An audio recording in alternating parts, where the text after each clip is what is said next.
우리는 바쁘게 움직일 수밖에 없습니다. 편히 쉴 수도, 잠을 잘 수도 없습니다. 그러나 내일을 함께 꿈꿀 수 있다는 사실 하나는 약속할 수 있습니다. 그래서 우리는 위로가 됩니다. 때론 용기가 되고, 때론 정의가 되기도 합니다. 오늘도 희망을 품고 나아갈 수 있도록 대한민국 국민 모두의 꿈을 지키는 우리는 당신의 벗입니다. 우리 공화당.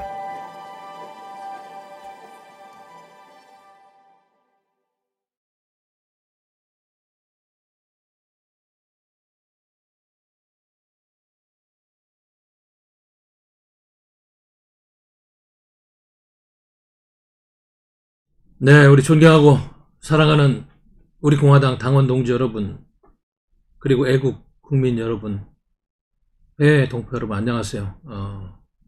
박태우 우리 공화당 최고위원 겸 정책위 의장입니다. 또 한 주가 또 가파르게 흘렀네요. 여러 이슈들이 많이 지나갔어요. 지난 한 주도 이렇게 보니까 너무 중요한 이슈들이 많이 스쳐갔습니다. 물론 뭐 코로나 문제는 계속적으로 좀 이슈가 되고 있지만 그 외에 코로나보다 더 중요한 그런 국가적인 이슈들이 많이 스쳐갔다. 그래서 오늘은 제가 큰 국제적인 시각에서 트럼피즘, 미국의 새로운 외교 정책의 방향을 정하는 뉴 트럼피즘에 대해서 이야기를 하고, 또 미국이 제안하고 있는 아시아판 네이토 다자간 안보협력기구 창설 문제, 이런 거에 대해서 이야기를 하려고 하죠. 그 전에 중요한 현안 몇 가지 좀 짚어드리고 들어가도록 하겠습니다. 보니까 뭐 예산 문제가 지금 굉장히 중요한 국가의 이제 하나의 그 정책 과제로 와 있는데, 국가의 재정 건전성이 악화되면은 자연적으로 이제 경제 활동이 위축이 되고, 경제 활동이 위축이 되면 국민 소득 경감으로 이어지고, 그러면 위축된 심리로 결국 국가 전체가 다운되는 이러한 국가 예산 문제, 보니까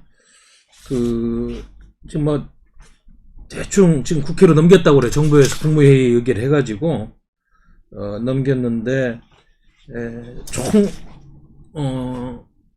555조 원 약 555조 8천억 원 정도 되는 모양이에요. 그러니까 작년 대비 2020년, 그러니까 올해 예산 대비 내년 예산이 약 8.5%가 증가한다. 이런 이야기를 하고 있습니다.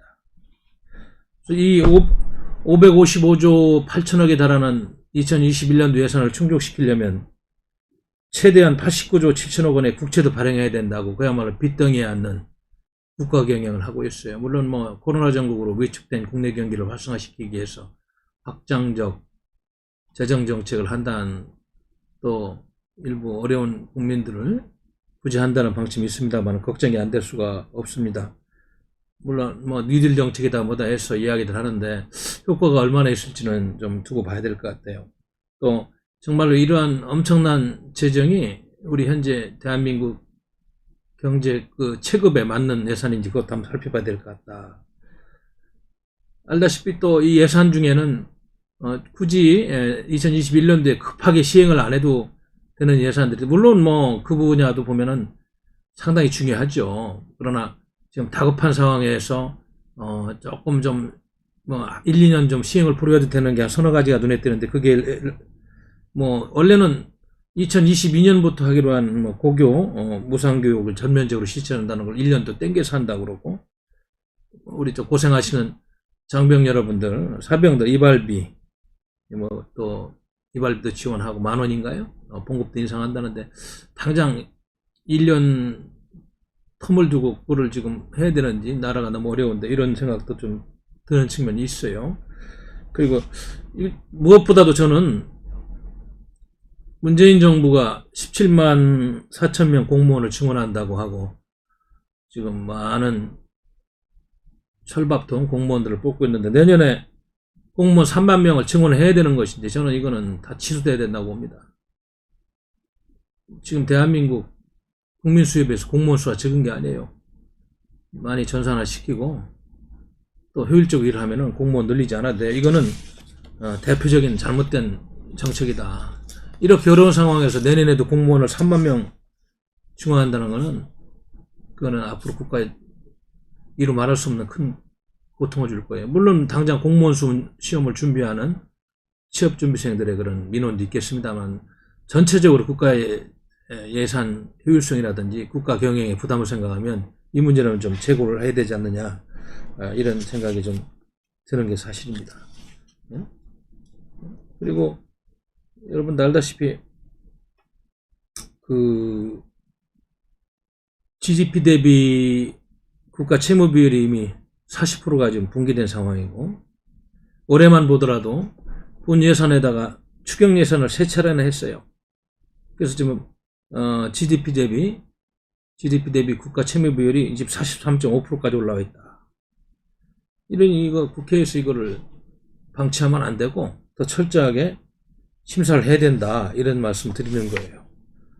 이게 보니까 예산 규모치를 잠깐 제가 살펴보니까요, 2017년도는 400조 5천억이었고 그것이 2018년도에는 428조 8천억으로 증가했습니다. 그 다음에 2019년도 작년에는 469조 6천억, 올해 2020년도는 512조 3천억, 그리고 내년에 좀 전에 말씀드렸듯이 555조 8천억까지 이렇게 예산 규모가 늘고 있어요. 물론 이제 그 예산 즉 구성 비율을 보면은 전년 대비 증가합률하고 보건복지 비용이 아무래도 복지 비용이 제일 많습니다. 특히 코로나 전국으로 이해는 갑니다. 이것이 약 200조 가까이 되고 일반 지방 행정 비용이 약 86.5조, 교육 분야 71조, 국방 분야 52.9조, 산업 중소기업 에너지 분야 29.1조, 연구개발 분야 27.2조, 사회간접자원 분야 26조, 농림수산식품 분야 22.4조,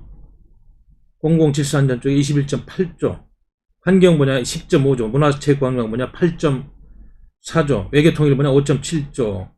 그래서 지금 증가압률을 보니까 가장 많이 증가를 나타난 게 22.9% 증가를 기록한 산업, 중소기업 에너지 분야인데, 이 부분은 완전 탈원전 정책을 하고 무리하게 지금 국가의 전략 에너지 정책하고 과연 맞는 방향성을 가지고 이런 엄청난 예산을 쓰고 있는 것인지 한번 묻지 않을 수가 없습니다. 보건복지 비용도 뭐 10% 이상 증가하고 이런 상황인데, 하여튼 국회에서 좀 철저하게 좀 따져서 꼭 필요한 돈은 쓰고 아닌 거는 삭감을 하길 바랍니다. 저는 그리고 개인적으로 보기에 물론 국방 예산이 52.9조로 지금 편성이 되어 있는데, 이거는 조금 지금 제가 계속 국제 안보 환경의 급격한 변화라든지 우리 분단 국가에서 우리가 지금 해야 되는 문제, 이런 걸 지금 방송을 통해서 이야기하면서 안보 문제를 이야기하고 있는데, 이 국방 예산은 좀 더 늘려야 됩니다. 5.5% 증가된 거는 좀 적습니다. 지금 한반도 주변에 전개되는 여러 가지 상황을 볼 때 앞으로 이 국방 예산을 5.5%밖에 늘리지 않은 것은 큰 실책이다. 이거는 더 늘려야 된다. 왜냐면 이건 국민의 생명권하고 직결되는 거기 때문에 지금처럼 불확실한 한반도 주변에 안보 정세가 조성된 적이 없었어요. 그래서 이거는 더 늘려야 되지 않느냐, 이런 생각이 좀 들고요. 아까도 말씀드렸습니다만 GDP 대비 국가 채무 비율이 이 상태로 보면 2022년도에 약 1000조까지 지금 예산되고 있다는 겁니다. 1인당 올해 국민 1인당 나랏빚이 올해 1619만 원이래요. 빚 없는 사람이 거의 없는 것 같아요. 그러나 이게 4년 후에 2024년에는 2557만 명 필만 원, 2557만 원으로 1인당 나랏빚이 증가한다는 얘기 아니에요? 그리고 문재인 정부 출범할 때 국가 채무 비율이 36%였는데 2022년에는 50%를 훨씬 돌파할 것이다. 그러니까 국가 빚이 8년 만에 2배 증가하는 거는 이건 있을 수 없는 일인데, 이런 문제를 국회에서 왜 이렇게 규명하지 않고 따지지 않았는지 모르겠어요. 그리고 국제 신용평가사 피치사도 채무 비율이 이제 46%까지 만약에 증가하면은 국가 신용등급 그렇게 하방 압력을 받을 것이다, 이런 분석을 내놓고 있으니까 좀 잘 봐야 될 것 같습니다. 그래서 지금 2020년도 올해 지금 국가 채무 비율, GDP 대비 국가 채무 비율이 43.5%, 인데 내년에는 이게 지금 46.75%까지 지금 증가할 것이라는 분석이 나오고 있어요. 그러니까 839조에서 945조까지 늘어난다.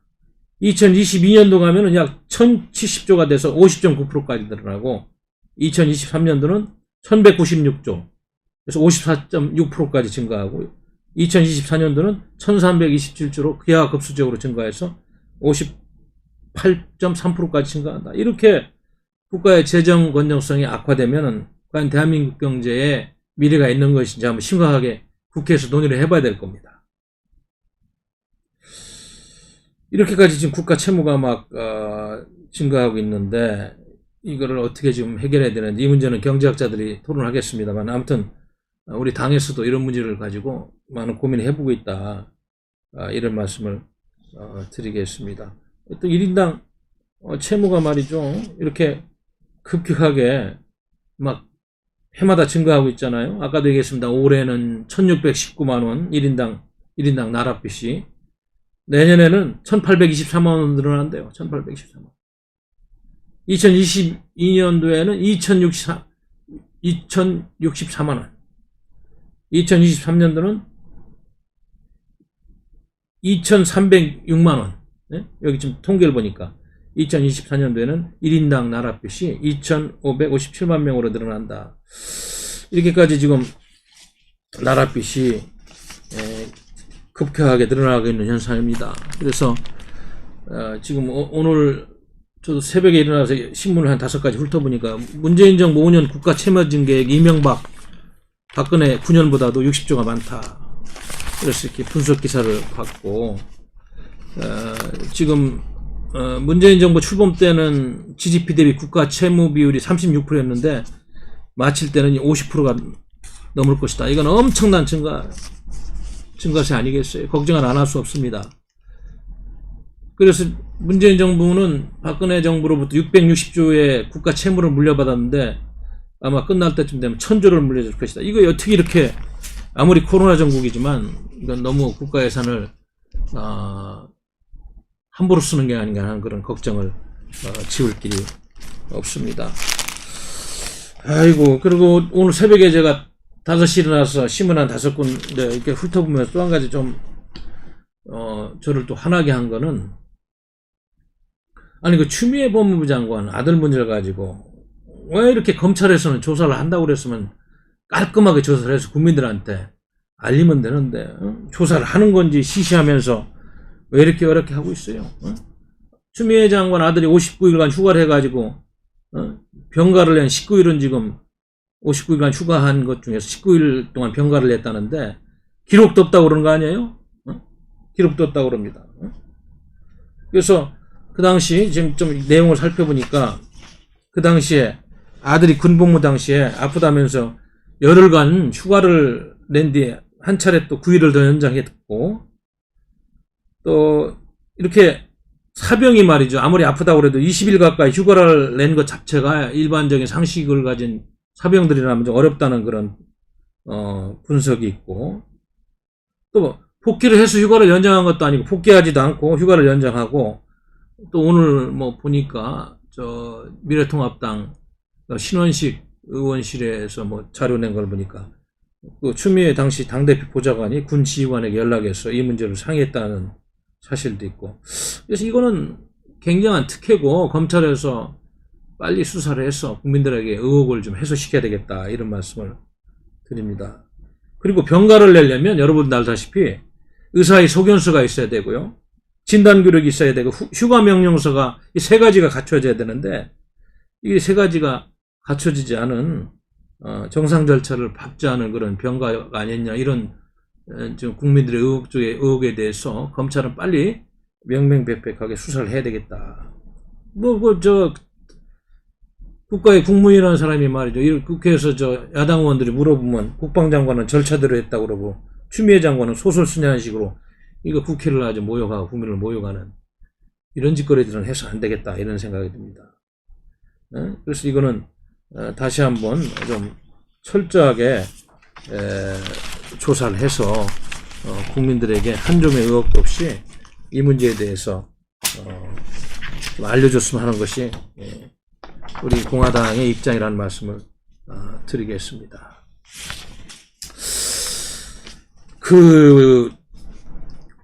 여러분, 제가 우리 최고위원회의 한 다음에 우도 발언이라든지 다른 형식을 들여가지고 지금 국내 외적으로 여러 가지 급변하는 사태에 대해서 많은 진단을 했어요. 며칠 전에는 제가 걱정했습니다만 지난 29일 날 여러분도 잘 알고 있듯이 괌에서 미국과 일본의 국방장관이 아주 중요한 문제에 대해서 국방장관을 회담하는데, 우리나라 국방장관은 처음에는 참석할 것처럼 당연히 참석해야 된다 하다가 안 간 문제에 대해서 말이 많습니다. 그냥 그걸로 끝날 문제가 아닌 것 같아요. 지금 알다시피 스티브 비건이라는 미 국무부의 부장관이 좀 아시아의 인도 태평양 지역에 퀘드라는 그러한 유럽의 네이토식 다자간 안보 협력체를 구상을 밝히는 중에 있고, 거기에 지금 일본과 호주, 인도와 함께 일단 4나라로 시작해서 우리 대한민국과 뉴질랜드와 베트남까지 합해서 7나라로 했으면 좋겠다, 이런 이야기도 나오고, 또 한국 우리 국방장관이 불참한 괌 국방장관 회담에서 아주 중요한 문제들이 많이 논의됐다고 합니다. 여러분 알다시피 지금 국제정치적으로 미국과 중국이 아주 첨예한 갈등 구조로 국익을 확보하려는 이러한 야국강식의 정글 같은 질서 속에서 대한민국이 동맹국의 의견을 무시하고 5년밖에 이임 통치를 받지 않은 주사파 권력이 대다수 국민이 원치 않는 그런 안보 정책을 가지고 국민을 이렇게 속인다든지 국민의 의사에 반하는 일을 하면 안 됩니다. 그럼 왜 그렇게 불참을 결정했는지 저는 지금도 의아합니다. 물론 양재츠 미 공산당 간부가 와서 서훈 국가안보실장하고 부산에서 회동을 하면서 압력을 넣겠죠. 우리 당은 그걸 내가 누차례 두 사람 회담록 좀 공개 좀 하라고. 왜냐하면 너무나 중요한 내용이 들어있기 때문에 어떤 이야기 되는지 공개 좀 하라고 그랬어요. 공개할 리가 없겠지만, 지금 알다시피 유럽의 나토가 12개국으로 시작해서 지금 27개국으로 확대돼서 유럽의 평화와 안보를 잘 견인하고 있듯이 이제 아시아에서 지금 엄청난 변화들이 이제 오고 있는 이런 와중에 미국에서 아시아판 네이토를 지금 얘기하는데, 우리 정부는 반응도 뜨뜻미지근하고 계속 미국의 목소리에 귀를 닫고 중국 공산당의 그런 아주 무리한 요구에는 저자세로 이렇게 들어주는 이런 이미지를 국제사회에 내보내고 있다. 이것이 얼마나 큰 잘못인가, 이런 지적을 하지 않을 수가 없어요. 그래서 지금 지난번에 괌 미국 일본 국방장관회담에 우리 국방장관이 안 간 거는 가히 말이죠. 이거는 아주 망국적인 그런 잘못된 외교 참사입니다. 제가 군사 외교 참사예요. 어떻게 해석하면 이거는 노골적으로 이제 이 문재인 정권이 탈미해서 친중으로 가겠다는 로고를 하는 그런 하나 행복 아닌가. 특히 이인영 통일부 장관, 서훈 국가안보실장 밑에 외교안보 라인이 새로 구축되면서 이러한 흐름이 빨라지고 있는 게 아닌가 하는 걱정을 멈출 길이 없습니다. 그래서 제 추측에는 지난번에도 말씀 올렸습니다만, 부산에 온 양재츠가 절대로 미국 편에 서서는 안 된다는 아주 강한 압력을 넣고 갖고, 이거에 대해서 청와대는, 우리 국방부는 분명히 상식적인 정책 결정을 하는 국방부의 관료들이라면 가야 된다고 했을 텐데 청와대에서 가지 못하게 했을 것이다, 이런 추측을 하는 겁니다. 이거 참 큰일 났어요. 이렇게 가서는 안 됩니다. 이 문제 가지고 계속 지금 뒷얘기가 나옵니다만, 아무리 생각해도 너무나 엄청난 외교적인 참사를 저지른 게 아닌가, 이런 생각이 들어요. 지금 여기서는 미국과 일본 간의 통합미사일 방어 시스템 구축 문제, 정부 감시 운영 문제, 지금 중국이 국제사회 협약을 무시하고 러시아와 함께 동북아시아에서 저지르고 있는 군사 패권 행위에 대해서 같은 우방국으로서 여러 가지 이야기를 하는데 다 대한민국이 분단국가의 국방장관이 빠졌다는 게 도대체 말이 되느냐 이거예요. 말이. 예? 정신 나간 사람들이란 말입니다. 제가 보기에는. 이 사람들이 이거 큰일 나겠어요 정말. 예? 그래서 이건 누가 봐도 한미일 체제에서 지금 친중 노선으로 움직이고 있는 주사파 정권의 본색이 그대로 드러난 아주 잘못된 그런 정책 결정이었다. 이런 이야기를 좀 하지 않을 수가 없어요. 그래서 지금 말이 많아요. 말이 엄청나게 많습니다. 왜? 그래 한미일 국방장관 해도면 한국 국방장관이 불참한 것이 도대체 무슨 이유 때문에 그랬느냐? 여러 가지 이유가 있습니다만 결국은 중국과 북한의 심기를 건드리지 않으려는 이 못된 정권의 오판이 아니었느냐 이런 분석으로 지금 기결이 되고 있는 거예요. 그리고 또 재밌는 거는 아니 우리의 동맹국인 마크 밀리 미국 합참의장이 한국을 오겠다고 8월 말에 방문하겠다 우리 정부에 일정 조율을 요청했는데 우리 정부는 합참의장이 지금 언제 왔으면 좋겠다는 일정 조율도 못 해주고 있는 도대체 동맹국을 어떻게 대우하는 거예요? 어떻게 책임지려고 그래요 이 정권? 이 정권 17개월도 안 남았는데 이조시대 영조처럼 뭐 50년 집권할 것도 아니고 왜 그러는지 모르겠어요. 왜 동맹국을 불편하게 합니까? 그렇게 하면 안 된다고 우리 국민들이 이야기하잖아요. 아무리 잘못된 정권이라도 이 부분은 다시 한번 좀 잘 짚어보길 바랍니다.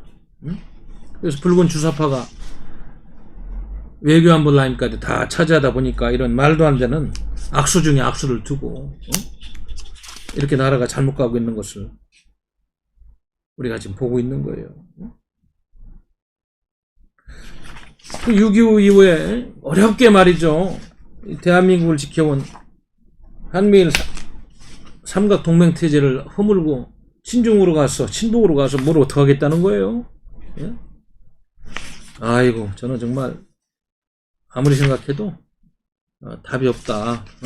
이렇게 해서는 안 되겠다. 다시 한번 말씀을 드리겠어요. 지금 얼마나 첨예한 일들이 한반도 주변에 많이 생기고 있어요.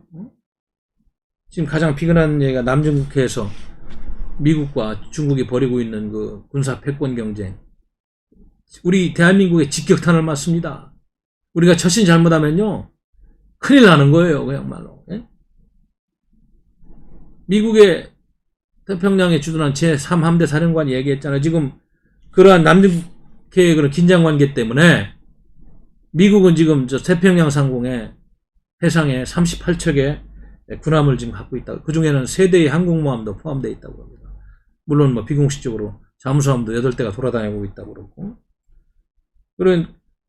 이런 지금 중국은 군사훈련을 했잖아요. 단순한 군사훈련이 아니고 인민해방군하고 중국의 미사일 전략사령부가 이러한 미국의 군사적인 시위에 대항하는 모양새로 오늘도 뭐 미국에서 발표했습니다. 중국의 그 군사력에 대해서 발표했는데 뭐 과거에는 등평 미사일이 1600기까지 봤는데 미국에서 발표한 자료는 다 못 찾아냈는지 뭐 1250기인가 이렇게 이야기하는데 아무튼 남중국해로 중국이 등평 미사일을 발사하는 시험을 했다고 그래요. 네? 그래서 등평 21은 1500km까지 날아가고 정확하게 목표를 맞출 수 있는 능력이 아마 검증된 것 같아요. 등평 26은 3000km, 4000km까지 날아가는. 그래서 상당한 위협적인 이런 미사일을 갖고 있고 또 중국이 갖고 있는 SLBM 미사일은 11,000km까지 날아가는 거를 시험을 다 마쳤다고 합니다. 이것이 지금 얼마나 위중한 상황인가. 이렇게까지 미국과 중국이 좀 대결 구도를 벌이고 있는데 우리가 한미일 체제를 국방장관이 가서 또 공고히하고 검증된 신뢰성 있는 우방들과 우리 안보를 지켜야 되는데 도대체 뭘 하는지 모르겠어요. 뭘 하는지 모르겠다고 이 사람들. 정말 화가 납니다. 예? 잘못된 이념 가지고 뭐 하는 거예요 지금. 아이고 그 남중국해 옆에 그 센카크열 수도 있잖아요. 다요이다군가요. 거기도 뭐 지금 항상 긴장 관계가 조성된다. 뭐 일부 분석가들은 성동격서로 남중국해에서 이렇게 하다가 중국이 또尖閣구역들을 점령해서 미일 동맹에 도전하는 그런 군사적인 강수를 줄 것이다. 하여튼 뭐 연일 뭐 남중국해 그 인공섬 만들 때 중국 기업들 24개가 참여하는데 미국이 다 제재하고 있고 말이죠.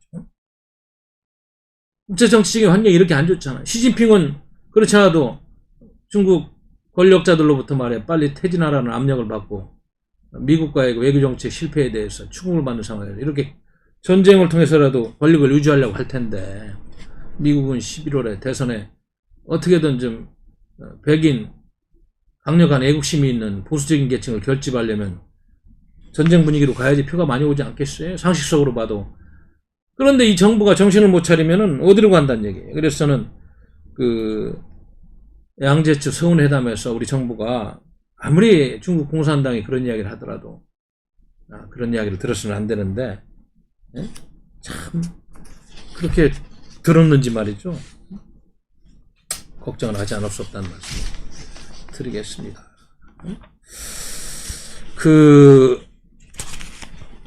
많은 사람들이 미국 대선 이후에 혹시나 트럼프가 떨어지고 조 바이든이 되면 외교안보 정책에 변화가 있을 것 같다고 그러는데 없습니다. 한반도 정책은 누가 되든 아마 강경 노선으로 갈 수밖에 없고 중국 노선도 마찬가지입니다. 제가 알기로는 큰 변화가 없을 것입니다.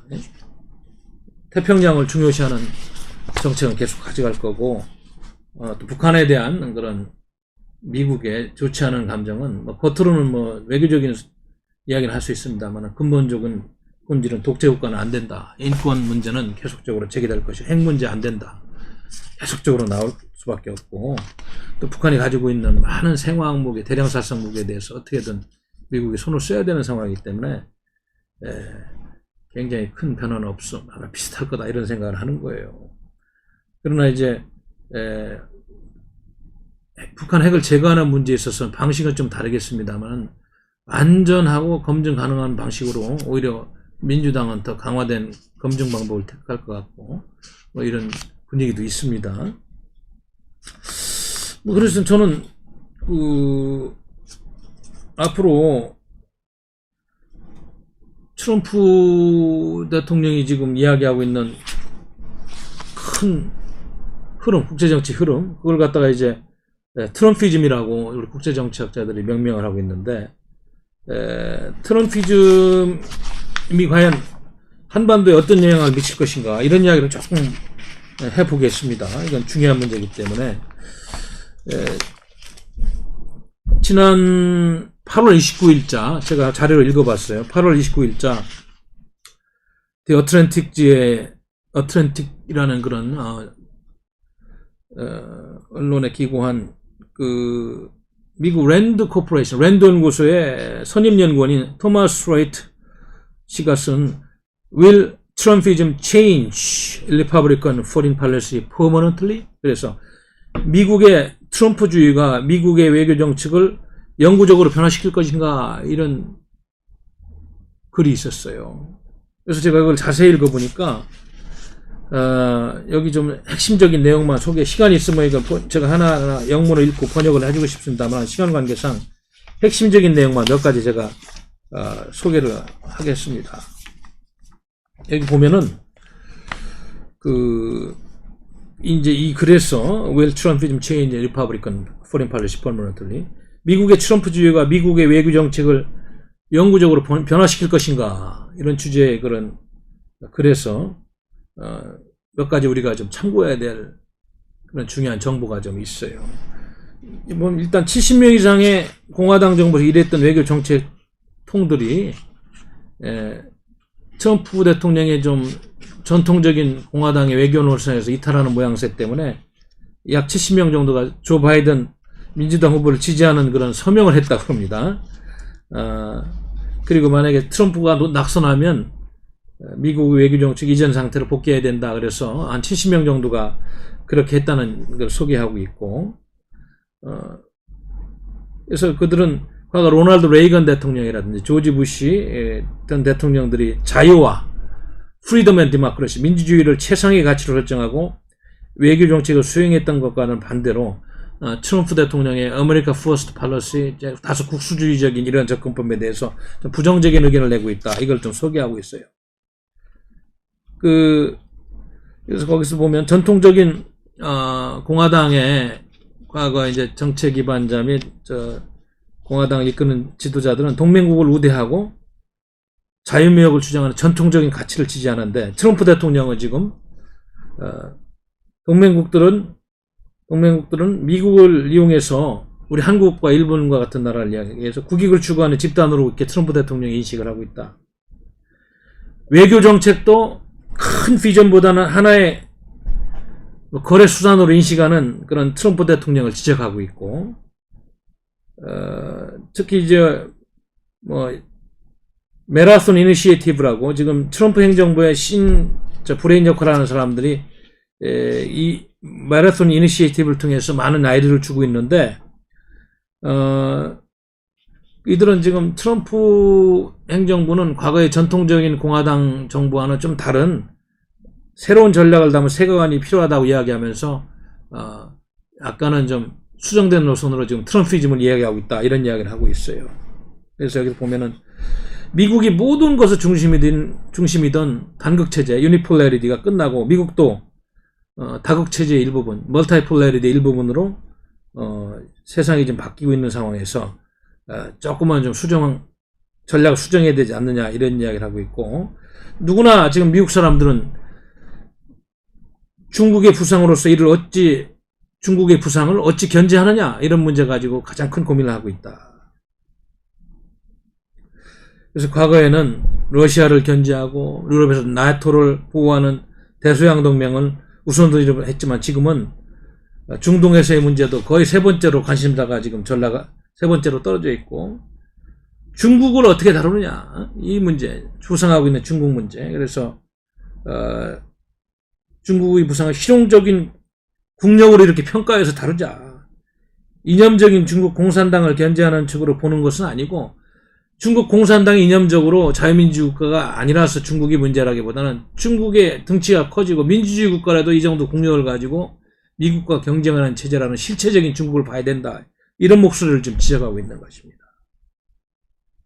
그래서 미국은 중국과의 어떤 점에서 이퀄리브리엄, 세력균형적인 접점을 찾고 국제정치를 이끌어야 되는지, 이 문제를 굉장히 고민하고 있고, 유니버설리즘, 보편적인 가치만 강조하는 과거의 미국의 정책으로서는 이러한 중국의 부상에 대해서 효과적인 대비책을 낼 수가 있는 것인가, 이런 우려를 지금 전달하고 있습니다.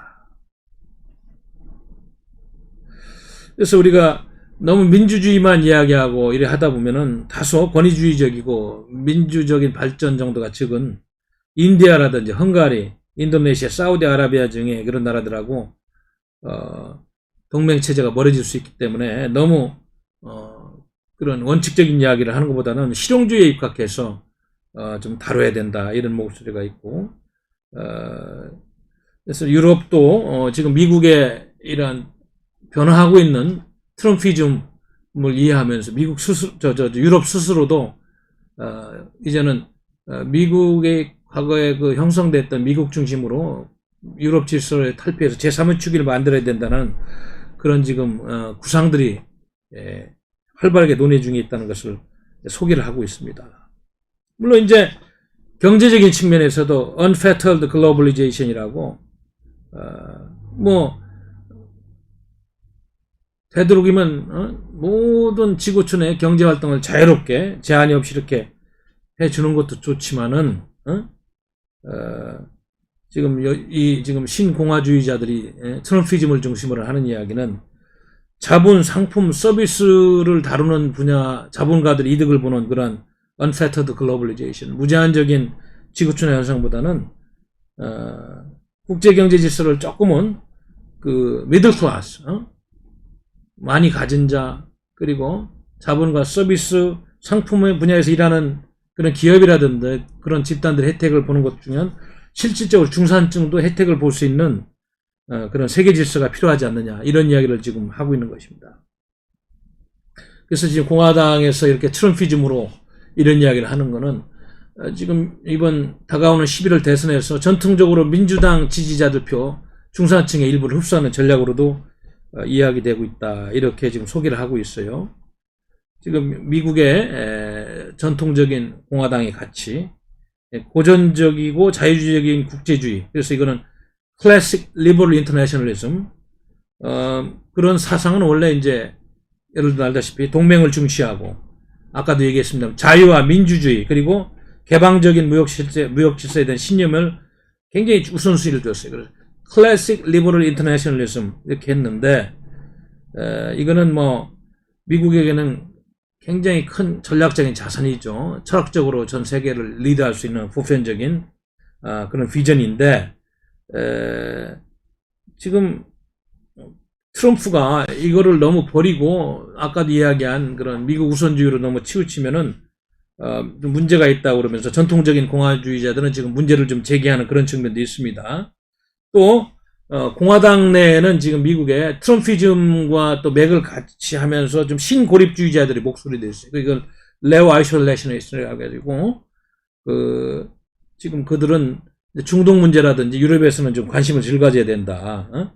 지금 미국은 급부상하는 중국을 어떻게 견제하고 이들을 봉쇄할 것인가, 이 문제에 집중해야 된다. 그래서 미국의 적극적인 모든 세계의 그런 지역에 대한 적극적인 개입보다는 선별적으로 중국에 집중하는 그런 논리를 지금 이야기하고 있다. 이런 얘기를 하고 있는 것입니다. 그래서 보호주로 미국의 국익을 보호해야 되는, 현실적인 이익을 보호해야 된다는 그런 논리적인 근거를 네오 아이솔레이션이에요. 신고립주의자들이 이해하고, 이거는 트럼피즘하고 정확히 내용이 같지는 않지만은 같은 맥락에서 흐름을 좀 갖고 가고 있다는 말씀을 드리는 겁니다.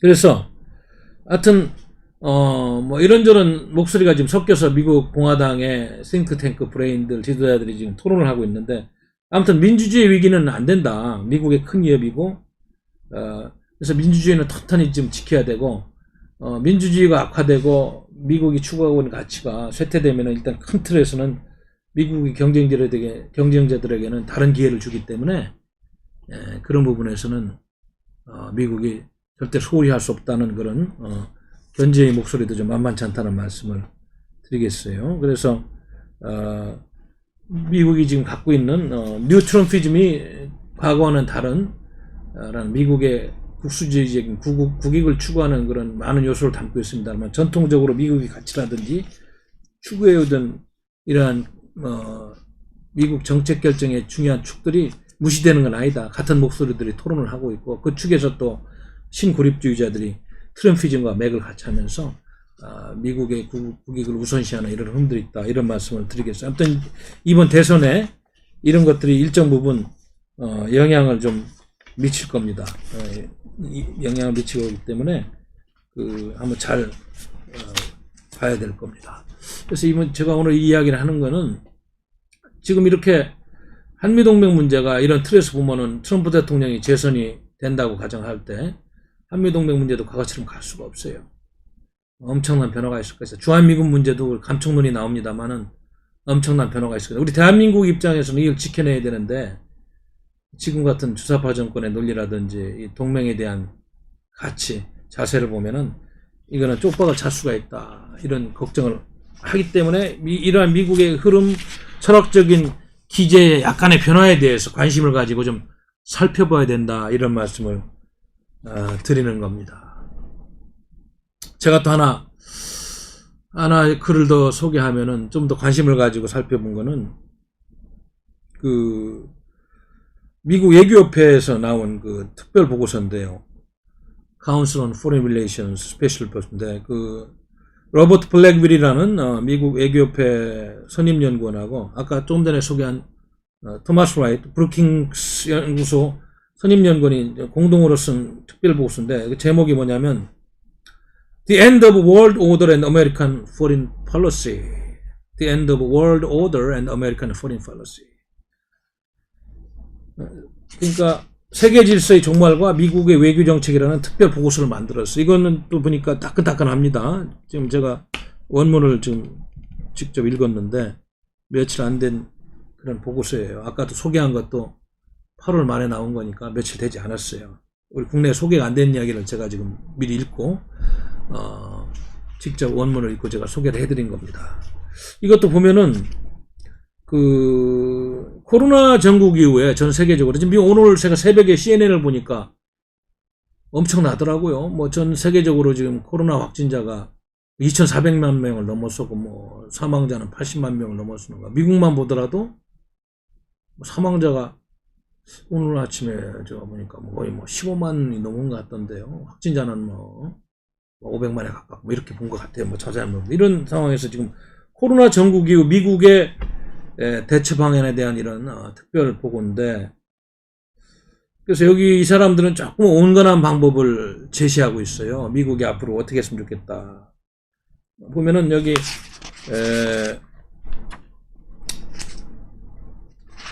여러 가지 지금 제안이 있습니다만은 몇 가지만 제가 좀 핵심만 소개를 하겠습니다.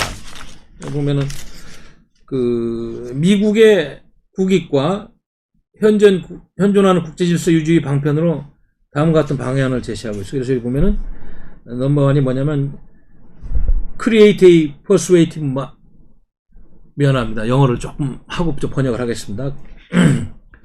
첫 번째는 create a persuasive model of competent U.S. governance, which will in turn reinforce America's international leadership. 그래가지고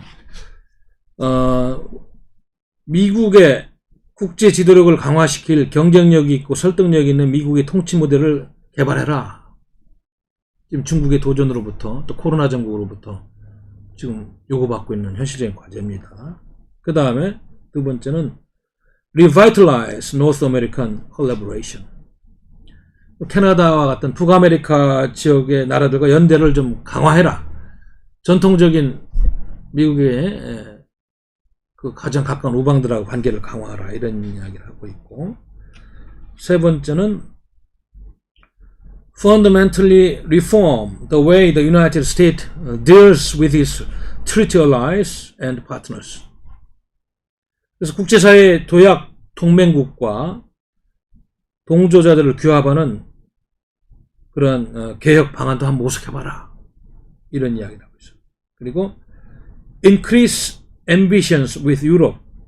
유럽과의 새로운 그 향상된 목표를 한번 설정해봐라. 이런 이야기를 했고, 그 다음에 strengthen relations with India. 인디아와의 유대를 강화하라. 이건 이미 미국 국무부 부장관 스티브 비건을 통해서 나온 겁니다. 아시아 인도 지역에 지금 퀘드 4 플러스 3, 퀘드 7까지 가죠.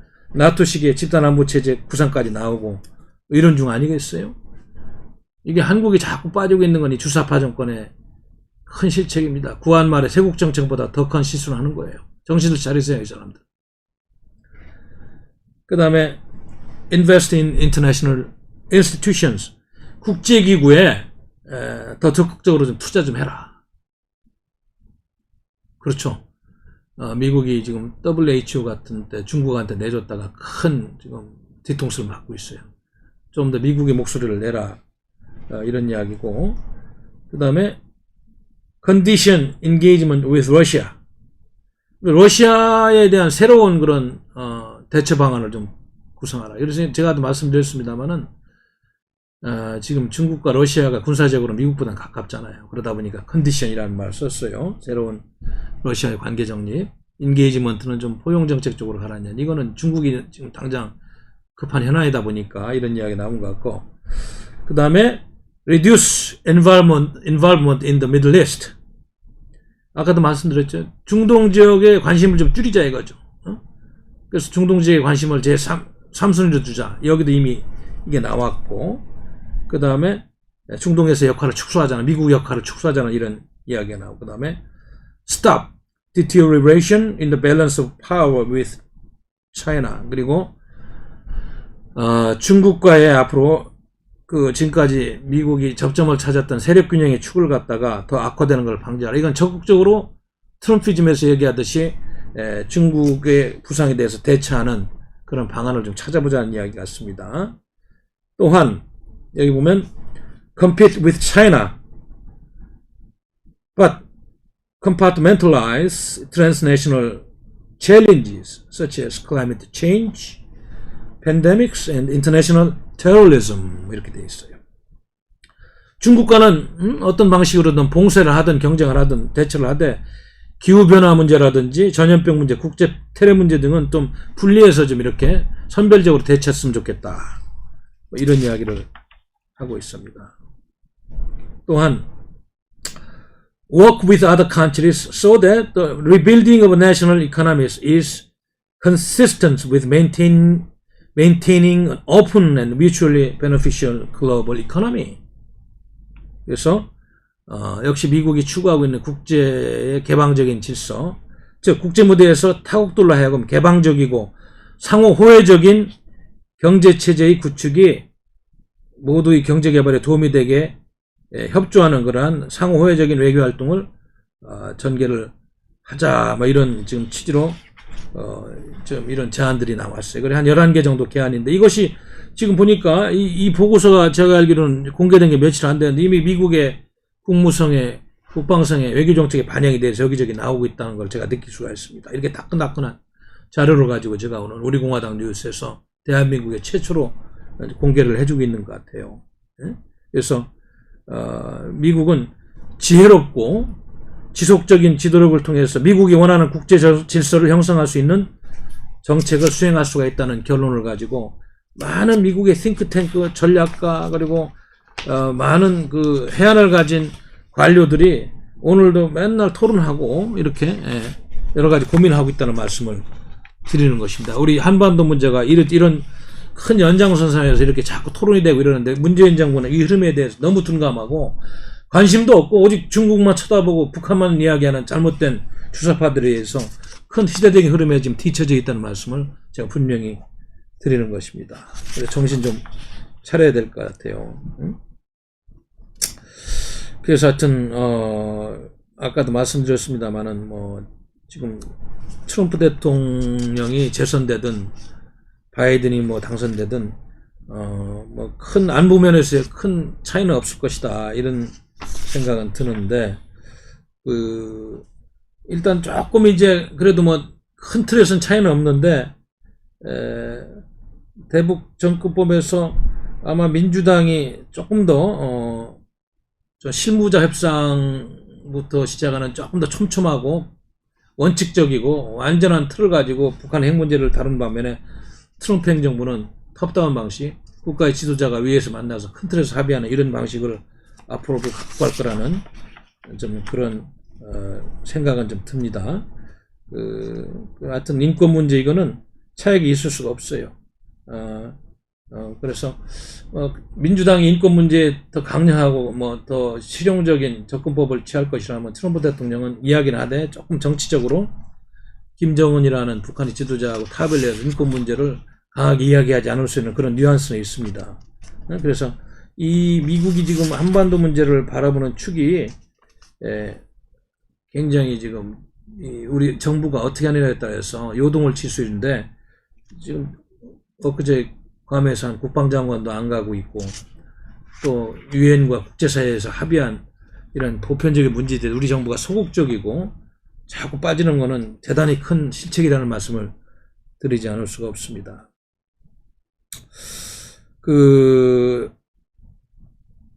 그래서 이제 더 걱정하는 거는 트럼프 대통령이 아마 재선이 되면은 주한미군 감축 방안이 아마 굉장히 큰 현실로 다가올 수가 있어요. 왜냐하면 트럼프 대통령은 김정은하고 계속 딜을 하려고 탑다운 방식으로 하는데 주한미군 카드를 써먹을 수 있는 그런 측면이 있고 그리고 한미 FTA, 한미 자유무역 협정 문제도 미국 우선주의로 인해서 더 손을 보려고 하는 이런 측면도 좀 강하게 있다는 걸 우리가 인식을 해야 됩니다.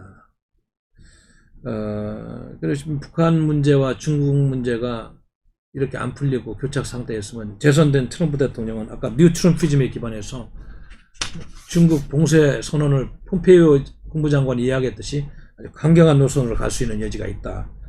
이런 말씀을 드리지 않을 수가 없습니다. 그리고 트럼프 대통령은 알다시피 재선되면 더 큰 자신감으로 이렇게 외교 정책을 추진할 것이다. 이런 말씀도 드려야 되겠습니다. 그러나 반면에 조 바이든 민주당 후보는 아주 그 상원 의원 생활을 오래 했잖아요. 그러다 보니 외교통으로도 미국 의회에서 많은 경험을 했어요. 트럼프는 사업가 하다가 또 뭐 방송 진행하다가 어떻게 보면 재력을 바탕으로 실용주의적인 아주 국수주의적인 생각을 가진 그런 정치인이라면 조 바이든은 외교통이라도 볼 수가 있어요. 그래서 아마 과거에 오바마 대통령이 했던 전략적 인내, 스트래티직 페이션스 인내 복귀하면서 촘촘하게 실무자들을 해서 통해서 이렇게 협상을 진행하면서 오히려 실질적으로 북한을 압박하는 그런 전략으로 갈 수가 있다. 그래서 북한이 굴복할 때까지 촘촘하게 군사 경제 압박 노선을 강화할 것이다. 이런 이야기를 할 수가 있는 것입니다. 대북 제재는 더욱더 강화될 것이다. 예?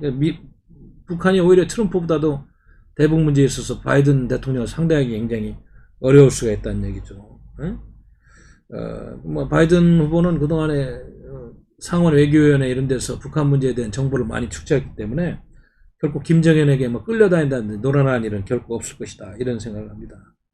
그러나 이제 한 가지 민주당의 바이든이 대통령이 된다면 아마 주한미군 감축 문제는 아마 당분간 안 꺼낼 수가 있는 게 왜냐하면 동맹에 대한 그런 가치라든지 그 철학이 트럼프하고는 달리 미국의 전통적인 그 외교 정책의 틀내에서 지금 이해가 되는 측면이 있기 때문에 그 부분은 그렇게 걱정이 안 되는데 문제는 미국에서 그런 생각을 갖고 있다 할지라도 자꾸 이렇게 전시작전 총대권 달라고 그러고 띵깡 놓는 주사파 정권이 탈미 친중을 하면은 언제든지 뭐 칼을 뽑을 수 있다는 그런 걸 우리가 좀 알아야 됩니다. 그래서 우리는 뭐 트럼프 대통령이 되든 바이든 후보가 대통령이 되든 아마 한반도의 지금 안보적인 불확실성과 경제적인 불리직성은 더욱더 커질 것이다. 더구나 코로나 전국에서 또 이 주사파 정권이 지금까지 취해온 탈미 친중 노선에서 그런 증폭의 함수를 더 찾아볼 수가 있을 것이다. 저는 이런 말씀을 들은 것입니다. 그래서 우리 이 정부는 절대로 앞으로 미국과 중국 사이에서 등거리 외교를 하면 안 됩니다. 물론 외교적으로는 강력한 동맹체제에 기반한 중국과의 뭐 협력관계 정도로 수사를 갖고 갈 수 있습니다. 내용은 군사안보 측면에서는 무조건 미국 편에서 모든 걸 해야 되고 경제적인 측면에서는 중국 공산당과의 실용적인 측면에서 교류를 하는 그런 이중 자체를 잘 써먹어야 됩니다. 그 가치와 이념적인 측면에서도 보편적인 미국의 민주주의 체제가 대한민국을 여기까지 끌어오고 우리 개인의 삶은 풍요롭고 사상적으로도 다양하고 종교적으로도 자유롭고 이렇게까지 끌고 와 중국 공산당의 이념과 노선이 그렇게 한 거 아니에요. 참 친중 노선으로 가는 사람도 이해를 못 하겠어요. 6.25 때도 인천 상륙작전으로 중국 공산당이 인천 상륙작전으로 압록강변까지 갔을 때 중국 공산당이 개입 안 했으면 통일될 수 있었어요. 통일을 가장 방해하는 세력이 중국 공산당 아니에요?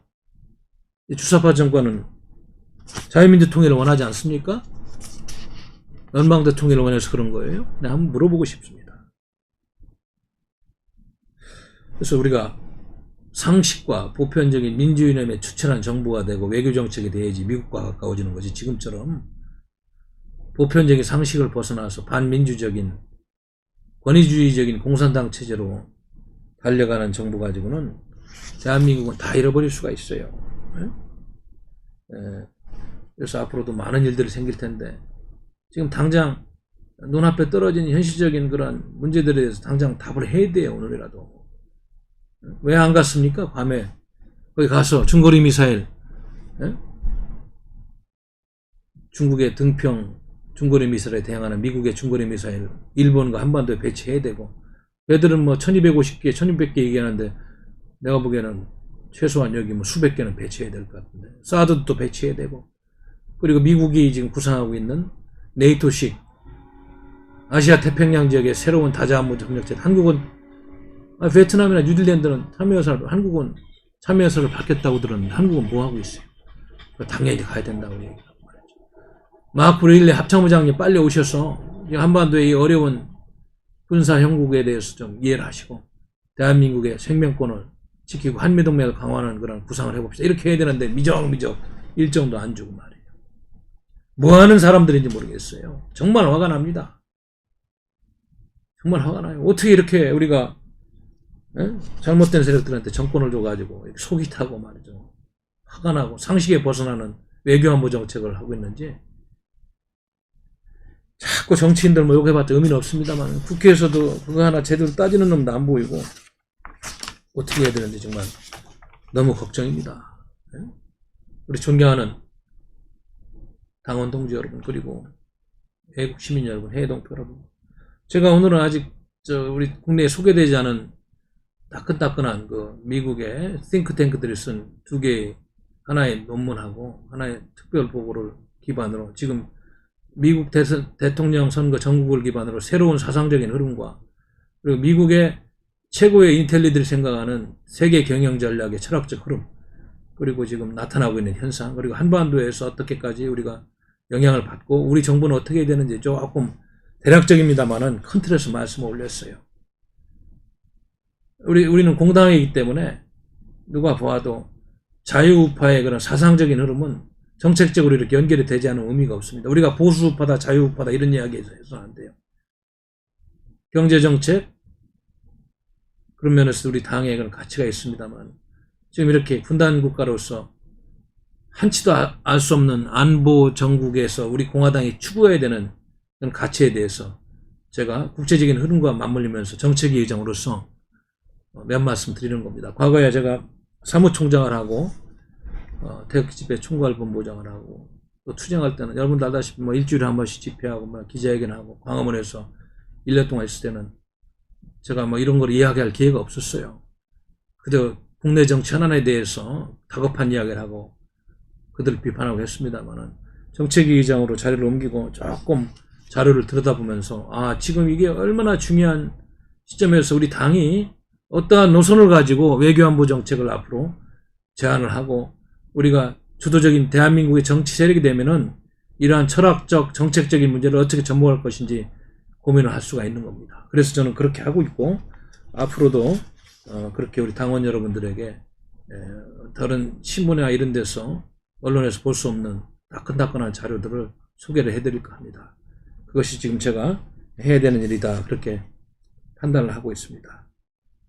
정말로 답답합니다. 저도 갑갑하고 그러면 항상 반드시 새벽이 온다는 신념으로 우리는 더 열심히 해야 될 것 같아요.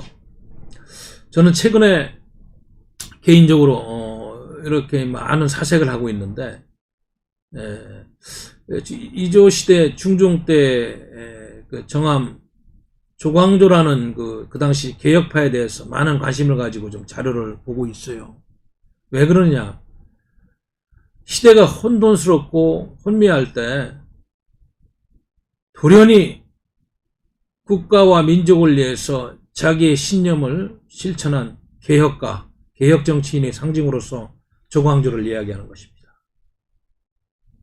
그의 인생을 보니까 짧게 살다 갔습니다마는 두려움이 없었어요. 그의 확고한 개혁 사상을 실천하는 데 있어서 백성들을 위한 정치를 한다고 그가 모든 걸 버리고, 물론 조정에서 실질적으로 개혁 정치를 편 시기는 4년밖에 안 되더라고요. 그러나 그는 미완의 그런 개혁 과제를 놓고 다시 그 수구 세력들의 견제를 받아 사역을 받고 죽었습니다마는 정치는 그렇게 신념과 확고한 옳은 철학을 가진 사람들이 목숨을 걸고 할 때 나라와 민족을 위해 할 수 있는 것이다, 이런 생각을 하는 겁니다.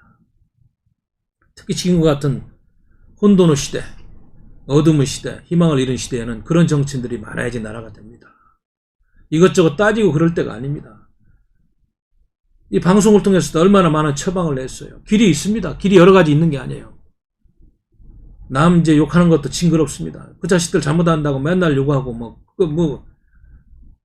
이제는 그들이 안 하면 잘할 수 있게끔 모든 수단과 방법을 동원해서 우리가 노력을 해야 되겠다. 그래서 우리 공화당은 항상 그런 개혁적인 마인드와 항상 솔선수범해서 대의명분을 위해서 그리고 국가를 위해서 희생하는 그런 정치 철학을 가지고 투쟁해야 되겠다. 이런 생각을 해보는 것입니다. 대한민국 보수가 제가 보기에는 지금 역할을 다 못하고 있어요. 미래통합당 그 보수라고 할 수도 없죠. 제주권 내 정당이 어찌 그런 모습을 보입니까? 밖에서 투쟁하고 있는 보수의 지도자라는 사람들이 단합을 못하고 있습니다. 나라가 망하고 있는 현실을 알면서도 밤잠을 못 자면서 큰일 났다고 하면서도 아직 조광조가 이야기하는 그런 개혁 정치를 실천할 만한 동력을 못 만들고 있어요. 진정한 보수의 개혁과 보수의 정치를 위해서 망해가는 대한민국을 구할 수 있는 철학적인 흐름이 무엇이고 우리가 어떻게 행동해야 되는지 좀 더 고민해보고, 정치 뭐 오래 한다고 좋은 거 아니지 않습니까? 예? 정말로 때가 됐을 때 몇 년을 하더라도 조광도처럼 모든 걸 불사르고 훗날 평가받는 그런 정치인들이 많이 나와야지 나라가 산다, 이런 말씀을 드리면서 오늘 방송을 마치도록 하겠습니다. 고맙습니다. 우리는 바쁘게 움직일 수밖에 없습니다. 편히 쉴 수도, 잠을 잘 수도 없습니다. 그러나 내일을 함께 꿈꿀 수 있다는 사실 하나는 약속할 수 있습니다. 그래서 우리는 위로가 됩니다. 때론 용기가 되고 때론 정의가 되기도 합니다. 오늘도 희망을 품고 나아갈 수 있도록 대한민국 국민 모두의 꿈을 지키는 우리는 당신의 벗입니다. 우리 공화당